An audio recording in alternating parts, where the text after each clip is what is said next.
बिस्मिल्लाहिर्रहमानिर्रहीम, अस्सलाम वालेकुम। वेलकम टू माय चैनल दावत इस्लाम। मैं हूं आपका दोस्त शफकत अली ऑफिशियल।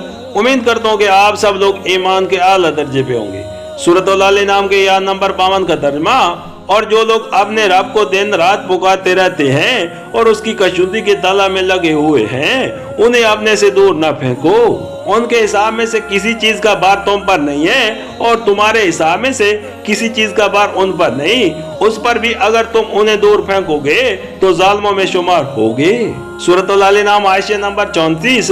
कुरैश के बड़े बड़े सरदारों और खाते पीते लोगों को नबी करीम सल्लल्लाहु अलैहि वसल्लम पर मन जुमला और इतराजात का एक इतराज ये भी था कि आपके गिरदो पेश हमारी कौम के गुलाम, मवाली और अदना तबके के लोग जमा हो गए हैं। वो ताना दिया करते थे कि इस शख्स को साथी भी कैसे कैसे मुअज्जिन लोग मिले हैं। बलाल, उमर, सुएब और खबाब, बस यही लोग अल्लाह को हमारे दरमियान ऐसे मिले जिनको बर्जिदा किया जा सकता था। फिर वो उन ईमान लाने वालों की खस्ता हाली का मजाक उड़ाने पर ही अक्तफा न करते थे, बल्कि उनमें से जिससे कभी पहले कोई इखलाकी कमजोरी जाहिर हुई थी उस पर भी हरफ गिरियां करते थे और कहते थे कि फला जो कल तक ये था और फला जिसने ये किया था, आज वो भी इस बरगीदा ग्रोह में शामिल है।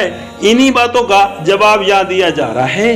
सूरत अल-इनाम हाशिया नंबर 35, यानी हर शख्स के अपने ऐबो अस्वाब के जिम्मेदार आप ही हैं। उन मुसलमान होने वालों में से किसी शख्स की जवाबदेही के लिए तुम खड़े ना होगे और ना तुम्हारी जवाबदेही के लिए उनमें से कोई खड़ा होगा।